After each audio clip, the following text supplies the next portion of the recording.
the man himself, Rob Friedman, also known as the pitching ninja. And beyond the hat that he wears, that awesome hat you see all over ballparks, he wears a lot of other hats as well. He's the Peacock pitching analyst, an MLB analyst, of course, does a bunch of amazing things. He's the pitching guru for FanDuel Sportsbook, MLB on Fox analyst, and it goes on and on and on. Of course, can't forget the Flat Ground app that he founded as well. Rob, thanks so much for taking the time. Obviously, you got a lot going on. We really appreciate you hopping on the show. My pleasure. Glad to be here. So this has been an unbelievably fun year of emerging pitchers, and just so many different guys that have, whether they're young guys or more veteran arms or people that have just kind of taken this next leap this season. There's just been so many unsuspecting arms that have been fantastic. We're going to ask you about some of your favorite young arms, but I wanted to just start with who's been the biggest surprise to you so far this season, because you pretty much don't miss a pitch. You got Matt Waldron knuckleballs in there. You've got just about anybody who threw a cool pitch any given day. But who's been the biggest surprise to you so far this season in terms of what they've been able to do? Probably Cole Ragans. I didn't expect him to all of a sudden be the best pitcher in baseball from somebody I wasn't even following for most of the season. I knew he existed. Didn't know he existed to this level, and now I can't miss a single pitch the dude throws. That's how good he's gotten in the middle of the season, basically. I am the biggest Cole Ragans fan, I think, on planet Earth. Really? I thought it was Cal Quantrill was your guy. Well, it's now becoming a duel. Like, Cal's my right-handed guy, and Cole Ragans is now my left-handed guy. I just find it so interesting how a guy can be, he can touch 96, 97 with the Texas Rangers, traded for Aroldis Chapman. Then he goes over to the Royals and is instantly sitting 96, 97, maintaining it throughout his starts, touching 100 miles an hour, throwing a bullet slider, piecing off just this incredible changeup. Can you kind of talk about what you've heard about his development from Texas to Kansas City? Yeah, I think it's just the freedom to throw right now is my guess. Like, he's now given the leash to do it. I know his step up was due to working with Tread Athletics, who is actually an interesting connection. I know Ben, who started Tread Athletics since before he was doing Tread Athletics. And I think my son was his first client, like the first person he worked with, because I knew Ben from a message board before Twitter and all this, and I knew how he improved his own mechanics, and now he works with some of the best pitchers in baseball, and Cole was one of them, and decided to really take it on. And what they do is look at where he was inefficient, movement patterns, trying to improve all that, and then just overall philosophy, and it all just clicked for Ragans. And plus he's just physically very gifted, so all that combined, I think he's unstoppable right now. Like, does he not look like the best pitcher in baseball? He looks like I'm not even kidding. I'm not kidding either. That's why it's like I keep saying all these things and it sounds like I'm over exaggerating, but you got to turn on the TV and watch a lefty throwing 100 miles an hour with 2+ breaking balls. So I'm curious kind of who he reminds you of, because they go over kind of his mechanics. Like when you're watching every Cole Ragans start, they bring up guys like Cole Hamels and stuff with that simple over the top. It's a smooth delivery, but at the same time, Cole Hamels didn't throw 100. So who does Cole Ragans kind of remind you of? Yeah, that's a really tough question, because there just aren't that many lefties that are horses like that. I mean, I do see the Hamels mechanics thing. He's very smooth, but there's kind of really nobody like him. Like, he's right now a freak. Trying to think in my head of who would be. I kind of thought like he's kind of like Tarek Skubal in a way, just better. That makes sense. I love Skubal stuff, so I'm never going to crap on Skubal, because he's got so many different, like, I agree with velo wise, Skubal can be up there. He throws a little bit harder than Skubal. Skubal's got nasty stuff too. Skubal's one of my guys too. Like, I love watching him pitch. It's just Ragans is perfect right now. Like, I know, he's perfect. He's just like, his command's been good. His stuff is good. He shoves, and you just expect him, no matter who he would face, to be kind of that good. Luzardo, when he's like, Luzardo throws hard and lefty, but Luzardo's stuff's a lot different. I don't know. It's interesting because you don't get that. Luzardo's a little bit more of the sink. You get the carry with Ragans and the changeup off of it. That's what's been really interesting to me is it's like that perfect 3-pitch mix there where you're gonna have the even splits while throwing harder. You talk about the efficiencies and just the natural talent that he has. This guy was a first round pick, so it's not like he was some 28th rounder that all of a sudden finds something, which we also see that too. We see Ben Brown is almost in the process of being that 20-something round pick that may end up turning into a nice little pitcher as he progresses through the minors, but it's rare. Being able to unlock that while also having that polish, though, is really interesting to me. And what impresses you to wrap up on Ragans with the pitchability and the feel for the secondaries? Because it's one thing to be able to throw harder, but there's another thing to still be able to spot that changeup at a 65% strikeout or strike rate. And the slider he lands for a strike nearly 70% of the time. Like it's not just effectiveness, it's efficiency and consistency. Yeah, he went from somebody who people don't pay attention to basically like a Hall of Famer in like a few months. He's, it's his makeup. I think he's very even keeled to me while still being aggressive, which is a really good combination. I love seeing that. It's just everything's clicking for the guy, and it looks like legit, he's going to be good for a long time. And I think everybody, when they first made that trade, were like, they gave up Aroldis Chapman for what? And now it's like, man, they fleeced. I mean, giving up Aroldis Chapman for the best pitcher in baseball, geez, that's a pretty good trade. Aroldis Chapman has a laundry list now of really good players traded for him. If we remember, he was traded straight up for Gleyber Torres, and I think there was Adam Warren was also in that deal, but Gleyber Torres is now one of the best second basemen in baseball for the Yankees, and now Cole Ragans looks like the greatest pitcher on planet Earth. Yeah. But the reason maybe ever. The reason I brought up Aroldis Chapman, though, is on the Texas side, you see a lot of Rangers fans getting really upset. But they have plenty of starting pitching, but the problem there has been in the bullpen, right? When we look at all of these different contenders, that is one of the weakest spots of a contender in the American League. Yeah. How do you think they should start working this bullpen moving forward? Because at some point, like, you got to be able to lock down the end of the game. It's really tough for them right now. And Chapman, obviously, his upside is always, he throws 102, 103. It's Aroldis Chapman. But he also always can have that unevenness. And that's, Yankees fans saying, just wait till he gets some pressure on him. And I don't know if it's a pressure thing particularly. It's just inconsistency. What he has done really well this year, and you see his velo spike, is he changed his mechanics too and really loads his lower half almost exaggeratedly to get power out of him. So I still like him, and I still think he's capable of shutting down games. But number one, closers they have their good years and bad years. He has a long track record of having good years and bad years. Just hoping you get the experienced Aroldis Chapman down the stretch who can shut it down. I think you have to keep going to him because you don't have a ton of other options. I personally think it is a pressure thing. I mean, I'm a Yankee fan. I watched him for years, and even this year, in save situations, he's got an ERA above 4, and in non-save situations, he's got an ERA below 3. And whenever we're looking at walk-off home runs or big moments in the postseason, it always seems to seem like it's Aroldis Chapman on the mound.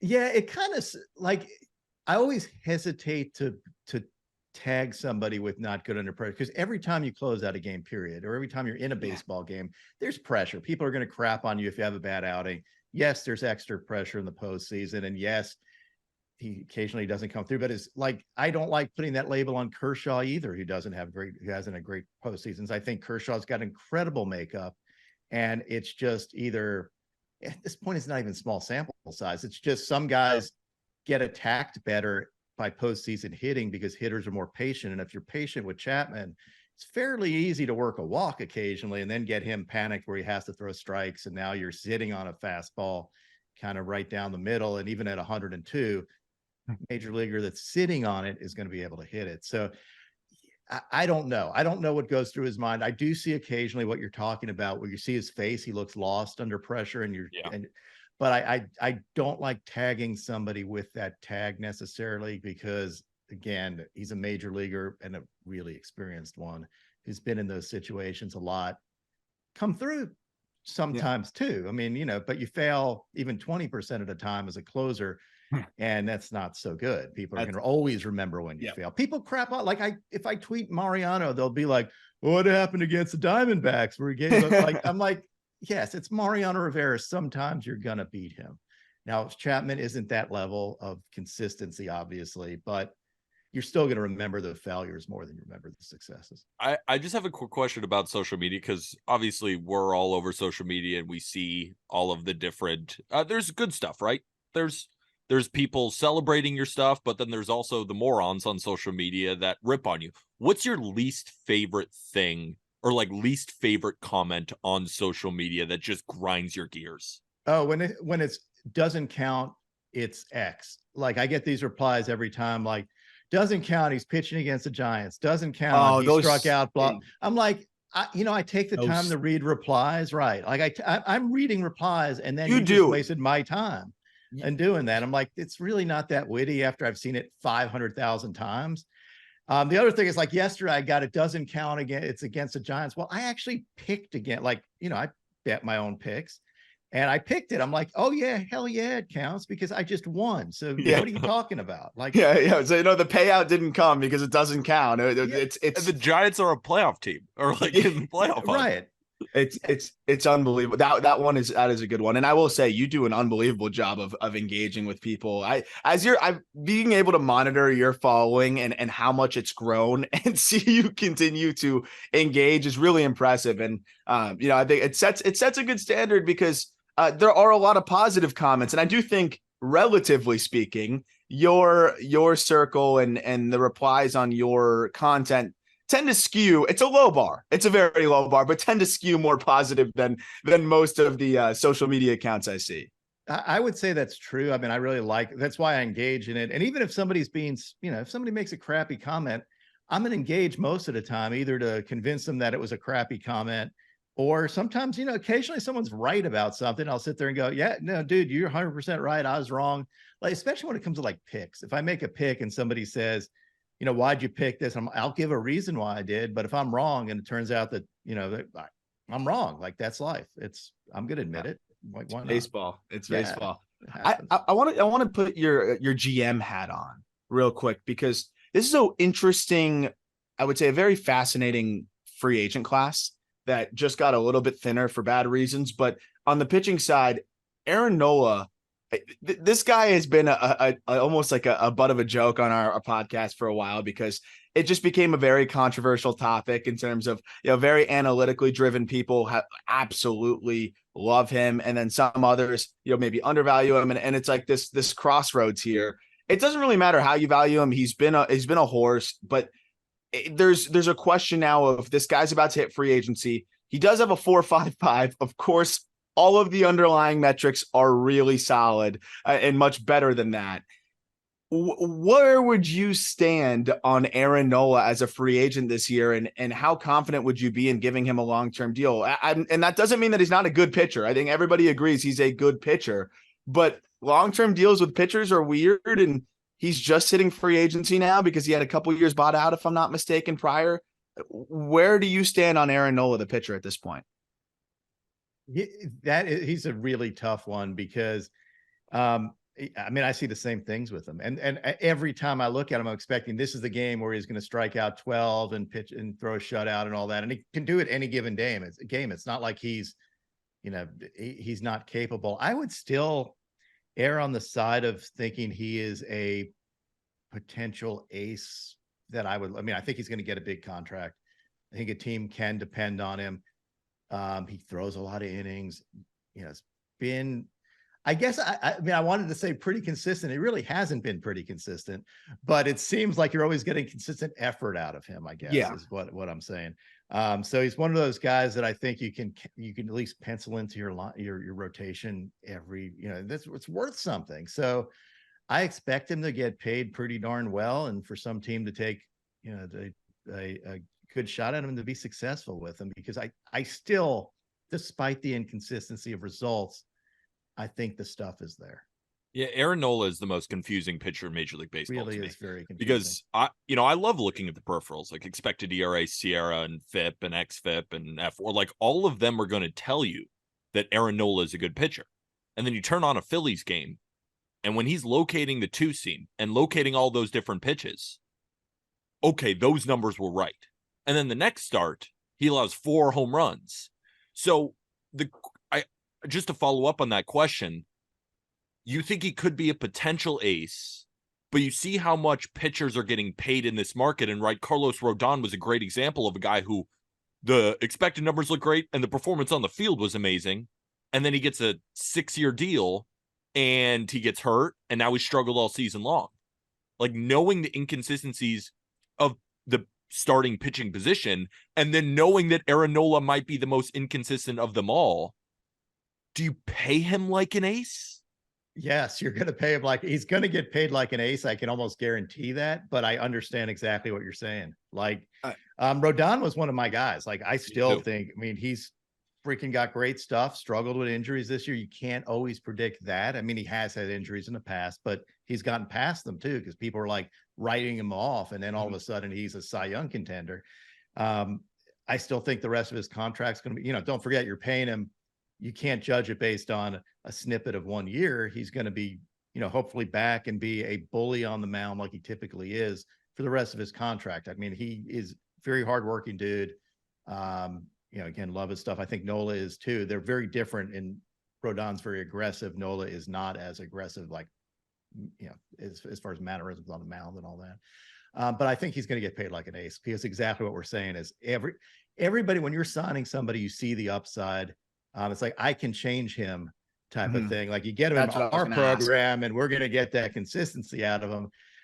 Sometimes it works. I'd say most of the time it doesn't work, but that fallacy is going to keep happening because that's what teams do.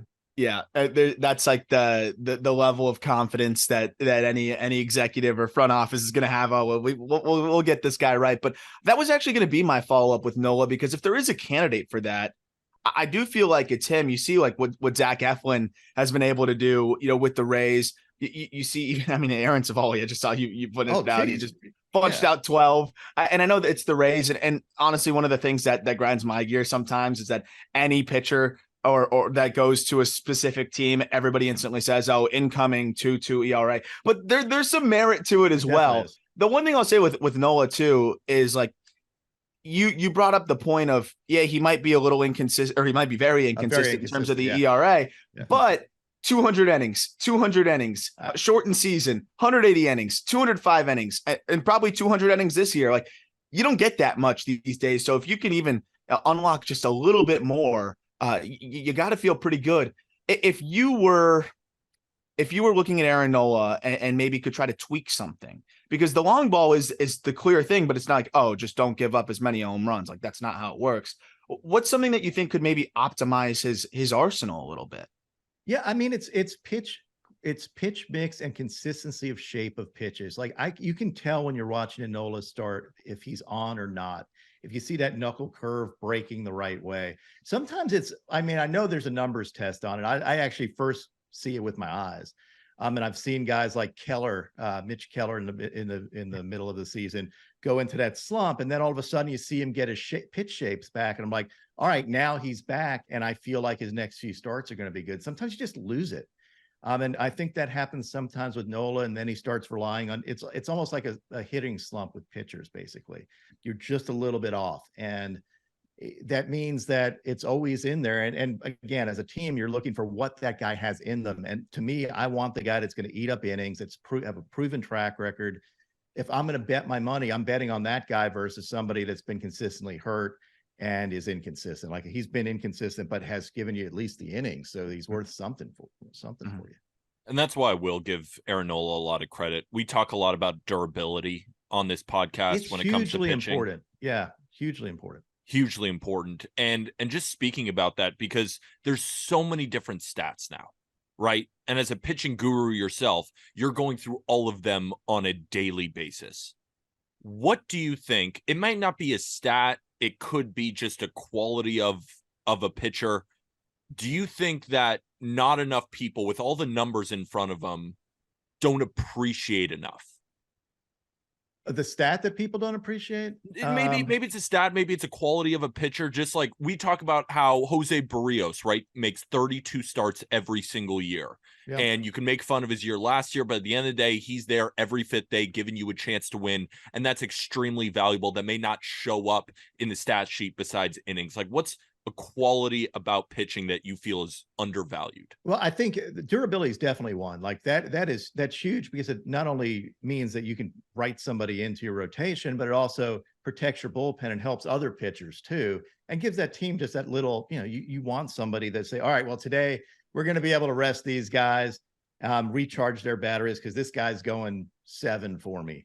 I think that's a really important thing. So I would say that's the thing that I guess the things that always jump out to me are, I love pitching dominance. So I'm looking at K per 9 whiff rates, stuff like that, beating people both in the zone and out of the zone. I don't discriminate about, chases. I love chases. That's part of a pitcher's job. I also like seeing guys beat people in the zone and being consistent. I like a guy like George Kirby, who doesn't ever leave the strike zone, who walks under a batter per 9, and can touch 99. That's a really, really good trade, and makes all his starts and stuff. He's a guy that I consider, elite, even if it's not a household name. He should be a household name. I don't think people understand how good that is. So I really look at everything in combination, but I love swing and miss stuff. Like, give me all the swing and miss stuff.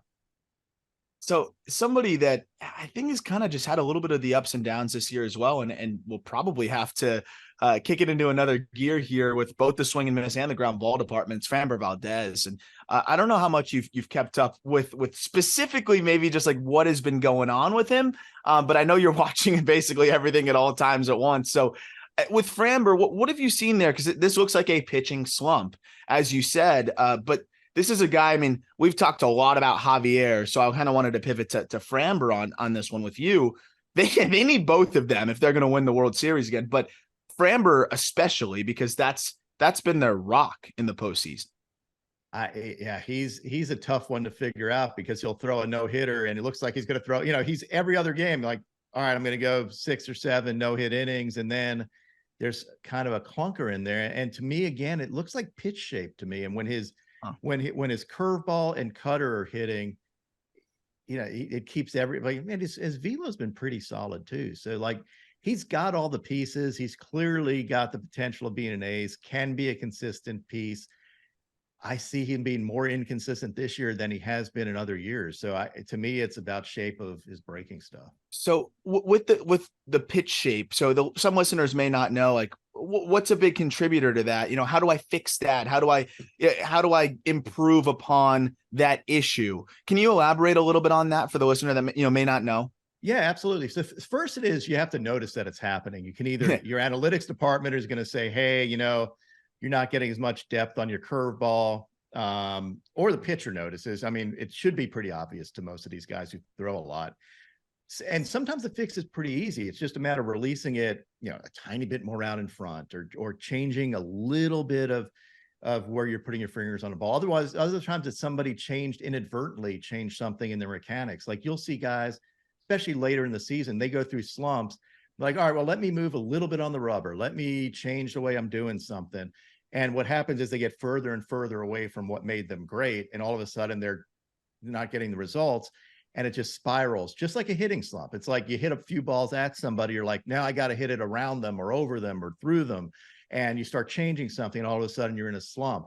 Mm-hmm. I saw that with, for example, I did a breakdown of David Peterson, who people had high expectations for, then pitched terribly at the beginning of the year. He had got into a bad habit or changed where he put his glove position and just created more moving parts in his delivery. He started that in spring trainings, did that at the beginning of the year, and then went back after he got sent down to what he normally did, and then had some good results after that. But it was a matter of just getting away from what made him successful. And once he clicked it back, he regained it. I don't think there's anything hugely wrong with Valdez. I think that he's been, I think it's a little thing. You can look on Edgertronic cameras, which slows things down to, thousands of frames per second, and just see exactly where the ball's coming off your hand and make those changes. And hopefully he'll. That's encouraging though. Yeah. That's encouraging. Yeah, I mean, but sometimes it's hard. Like, it's easy for me to say it, but it's harder to do it actually during the season because you have to. These guys, you're tired after a start. When are you going to have time to work on it? One bullpen, is that enough to fix it? Don't know. So it's easier said than done sometimes, but sometimes it's pretty easily done too.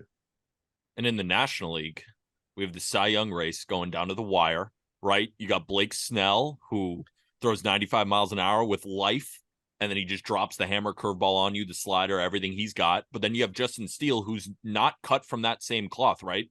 It's 91, it's 92 with a little bit of cut, and he places it kind of wherever he wants. So if we're talking about pitch shape, those are two guys getting it done at the highest level with completely different offerings.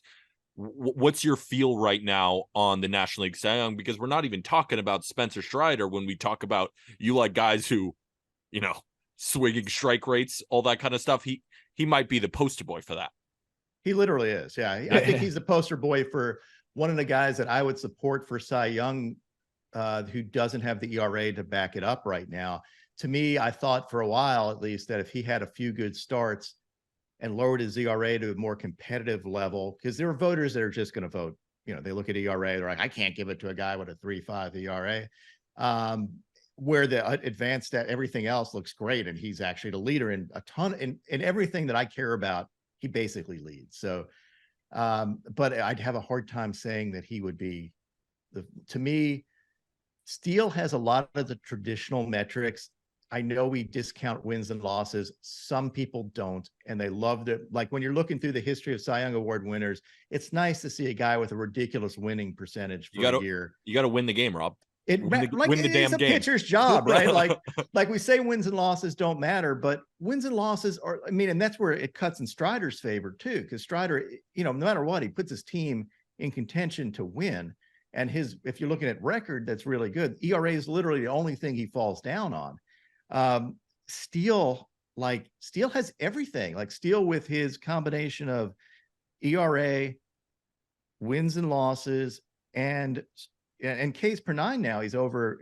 I mean, he's now over 9, which to me is an important factor. So I thought I thought yesterday was a day that really put people on notice that this may be your Cy Young Award winner.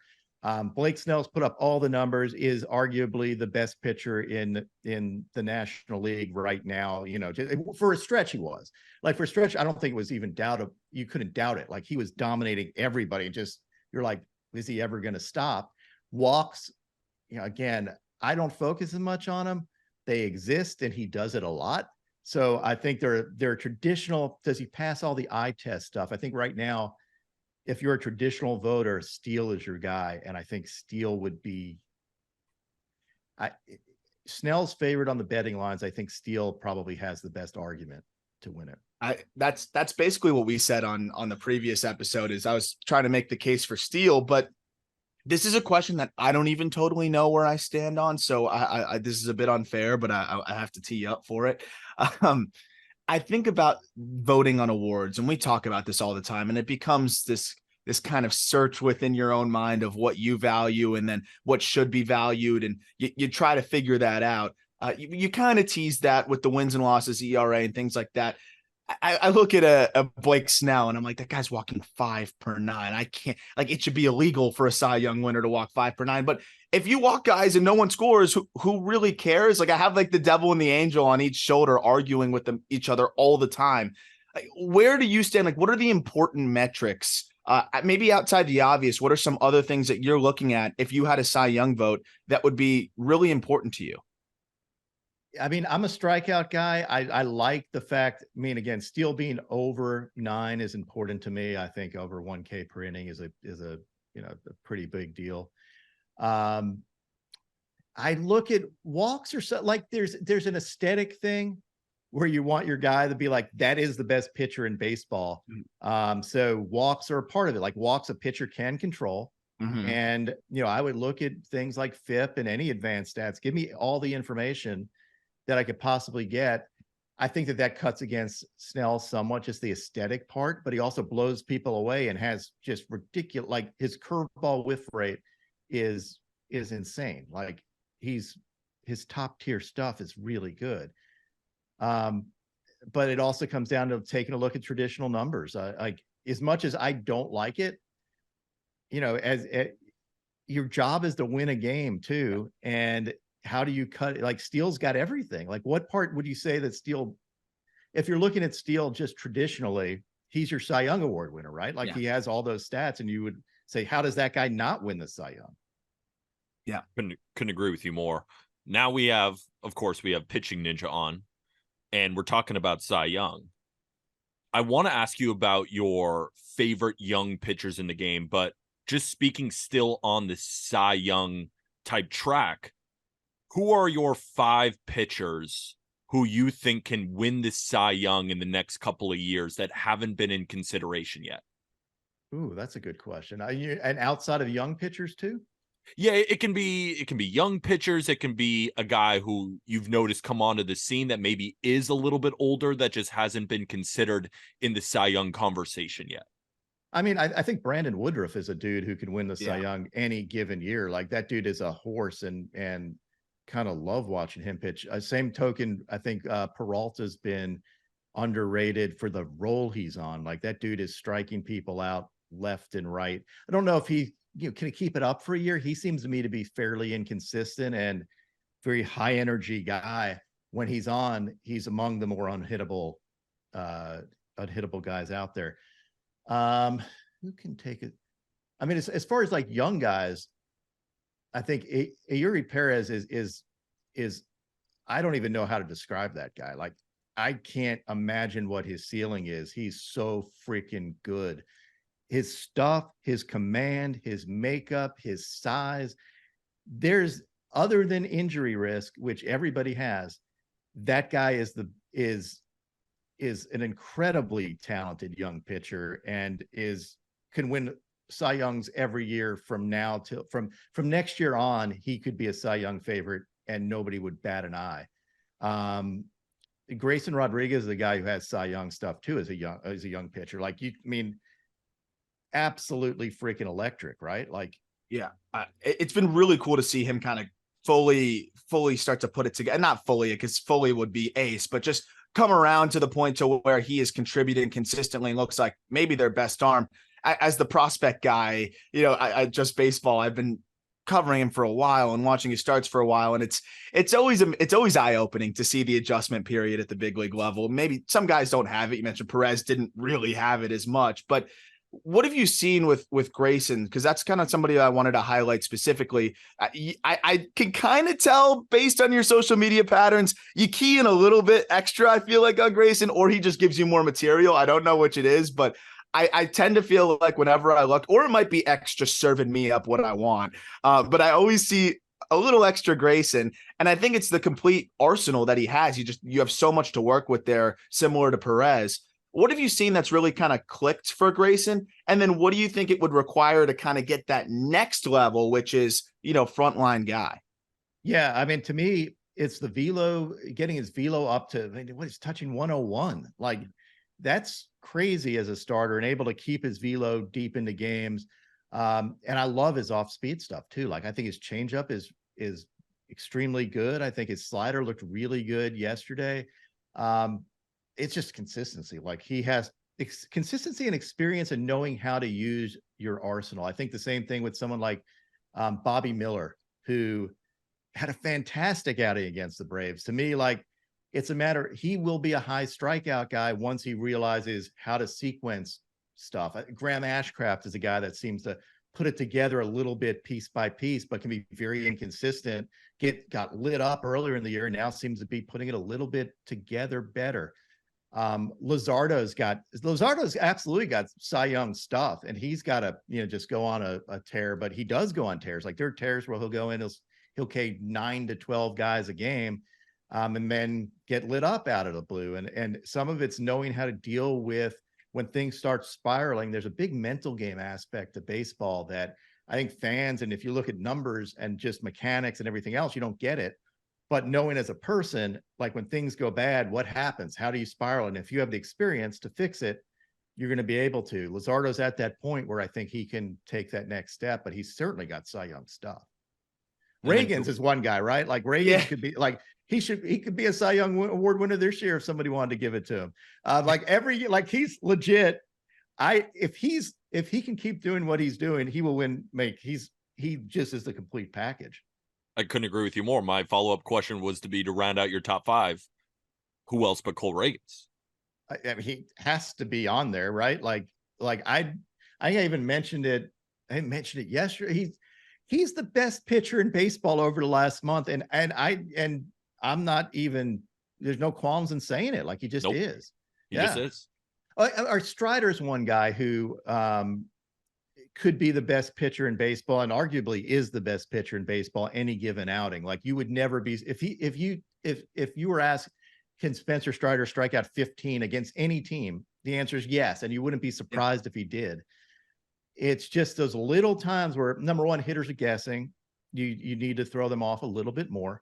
And then, it's just maybe a little lapse. I don't know. I don't want to put it on lapse in concentration or something, but it just seems like he'll be dominant. And then all of a sudden one thing will happen. You're like, really, a 3-run homer? Like you were just going to be a shutout, and now it's going to be a 3 earned runs on your, I mean, it blows. It's interesting because I most of my friends in pro ball just happen to be hitters. So I'm often learning through a hitter's lens and communicating with guys through a hitter's lens. And from what I gather on an approach on Strider from guys that have faced him and guys that are similar to that is, you mentioned the guessing. The thing that makes Strider so good is you can guess fastball, but when it's got that carry and it's in the right spot, good luck. But if you guess fastball and it's back over the middle a little bit, you can just kind of get the head out and get to it. Do you think it's fastball command that can kind of make Strider a little bit inconsistent? And what's more important, maybe having that perfect or closer to perfect fastball command, or maybe developing a third pitch that makes guessing harder? That might be difficult for a guy like Strider at this stage, though. Yeah, I mean, his changeup is a legit pitch. He just needs and he can throw it more. He just hasn't had the real need to. And then he realized, it can just happen. Like, oh crap, I should have probably thrown a changeup a little more. And I just was sitting, I was doing fastball slider a little too much because they've been working. Like his thing is, it works every time until it doesn't work. Yeah. It's one pitch. Yeah. I think like a Hunter Green is a guy who has unlimited potential. Anybody that craps on that dude and says, oh, he's never going to be blah, blah, blah. I've had people say, oh, he should be a closer. Forget about him starting. Like, what are you talking about? He's what, like 24 years old, 23, 24? Yeah. And to me, it's a matter of like, and I don't know, I'm sure he's tried it, but I would say developing a splitter. I know he has a changeup. He's not a great pronator, I think. And a lot of the not great pronators doing like what Kirby and Logan Gilbert did Seattle. You develop a splitter, and now all of a sudden you have a really good out pitch. I can see Green developing a splitter, and now you're not stuck between guessing fastball slider, and Green's fastball has a little less life than Strider's does. So if you're guessing fastball, you can hammer it. I think if he put one more pitch in people's head and had command of it, Hunter Green is is an absolute. If you look at that dude and don't say he has ace stuff, I don't know what to say. Like, he does have ace stuff. I think that's a fantastic idea because splitters are becoming much more prevalent in Major League Baseball as maybe the best chase pitch that we have. We see it with the Rays all the time. But I think this is my last question for you. I know Aram wants to ask about the Greg Maddux interview that you just did, but I'm a betting man. I like to bet. And in the playoffs, I think it gets increasingly tougher because we saw the Phillies, right, make a run from the wild card, and it was on the backs of Zach Wheeler looking like the best pitcher in the postseason and Aaron Nola being consistent in the postseason. That's why flashes his ace stuff. And then you got Ranger Suarez. Who are a couple of pitchers that when you look at the slate of games in the postseason, because there's guys who are really talented, right? But then there are the guys that you put your head on the pillow at night and you know that you're backing a guy that you can be the most comfortable with. Like, that is also a quality of pitcher that goes undervalued. Just if I could bet on anything, he will give me a chance to win. Like, who are a couple of the pitchers that we will see in the postseason that you just feel so good about? I think Max Fried proved it his last outing. Like, if you looked at and this is, I was talking about this too. If you look at him versus Strider had that one bad pitch. Fried did not have one bad pitch that game. And Fried's curveball looked as good as it's ever looked. He's got the experience. He's got advanced pitch ability and stuff that he's one of those guys. He just proved it to me in that Dodgers game. Like, you K10 and he looked unhittable. He never was in trouble. He never did any, and it looked like he could do that all day. That's a guy who I view as the potential wild card for the Braves, who they didn't have most of the year. You throw him in there with the rest of their stuff. You know, that's the guy that I could rest easy putting out there. The guy you could rest very easy putting out there every fifth day, and I know his managers did, is Greg Maddux, and you had the opportunity to talk to him, so we'll wrap up with that. I saw some snippets, really excited to dive completely into that conversation you had with him. Talk about one of the best pitching minds to ever live, and then also being able to do it on the mound is just another thing. I'll ask a couple of specific questions about it, but I kind of just want to leave the floor to you. What were you most impressed about, and what did you come away with in that conversation? You've grown very quickly and become a major player in this industry, but that must have been pretty awesome to just sit down and be able to talk to somebody like Greg freaking Maddux. Yeah, especially since, I mean, I'm in Atlanta too, and I used to go to all his games back in the day as well. It was weird. Like, his son just reached out and said, "Hey, would you want to interview my dad?" And I'm like, I guess. Yeah, it's like, yeah, like, I'll drop everything to do that. Absolutely. Every day of the week. I was impressed by his willingness to sit there for an hour answering every question I had. Honestly, like, I thought that he didn't give me canned answers, which was really good. His way of thinking about it. Number one, the biggest thing that jumped out at me is the way he explained his cutter, to be honest. Like, I'd never heard anybody explain it like I've taught it, gripping a little off center, like cutting through part of the ball. He talked about it in terms of throwing it like you would throw a slider, but instead of it coming off your middle finger, have it come off your pointer finger. So you're just twisting it less and it will go down less and cut across. Never heard anybody say that. Yu Darvish is one of those guys that I interviewed that also said something about a cutter that blew my mind, where he just said, hold your hand up like this. If you push these two fingers down, your hand will automatically, it'll be a cutter. And I'm like, never heard that before. That's really cool. So Maddux kind of blew my mind with that cue. And I've been teaching pitching for a while, never heard that before. Just overall, his composure, his lack of crapping on the current game. That's huge. Yeah. Like, you know, I love John Smoltz. His stuff, mental game stuff, brilliant. If you talk about his sequencing, anything like that, really, really brilliant baseball mind. But you have to put yourself in today's mindset of why, instead of saying, why are they doing it this way? Understand, try and dig in deeper. Like, why are they doing it this way? Like, hey, why are we focusing on velo? Why are we focusing on throwing breaking stuff earlier in counts? Why do we do it that way today? Maybe because it works. Maybe because we've studied it and we look at it and say, despite what you were taught back in the day, this stuff actually gives you results on the field. And maybe if you were doing it differently, you would have had an advantage. I thought Maddux's ability to say, yeah, there are some things today that would have given me a bigger advantage, like even pitch comp. He wanted to call all his pitches. And he actually said during his last couple of years, he called all his pitches. He just told the catcher where to set up and basically threw whatever he wanted to. And he said, I didn't throw hard enough and they can catch it. So, you know, just set up inside or outside. I'm just going to throw my own pitch.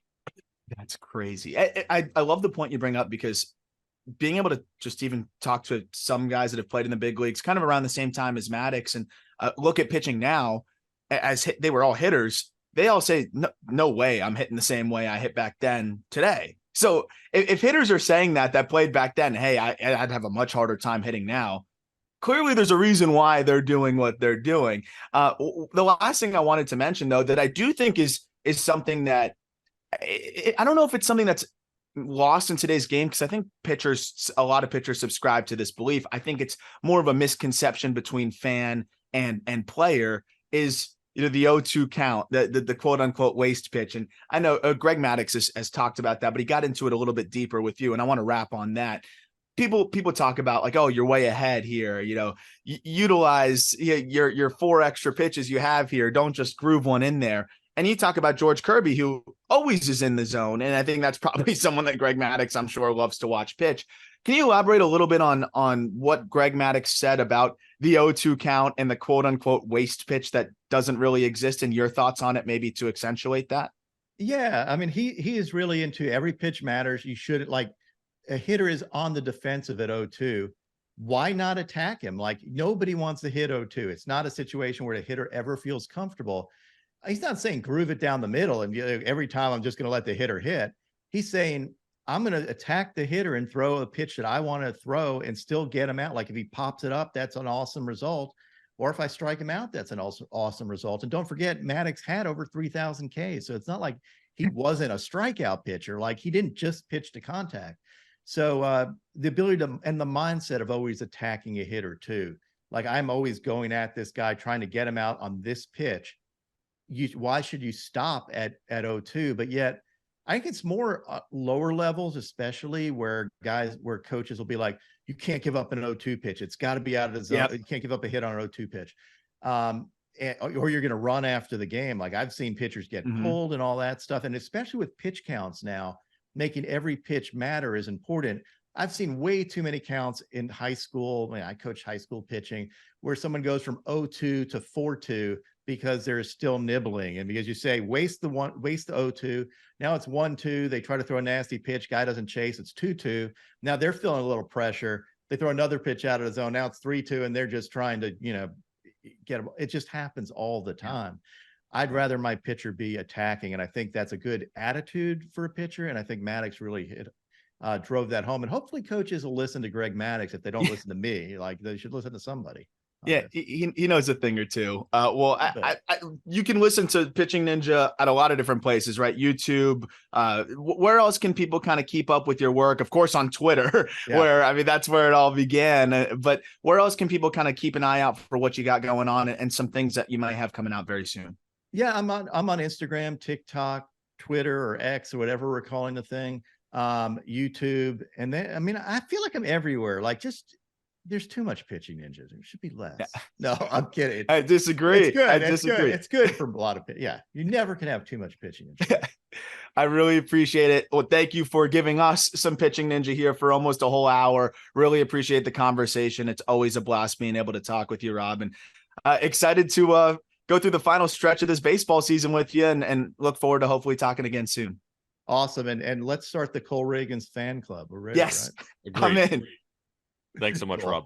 Thank you. Take care.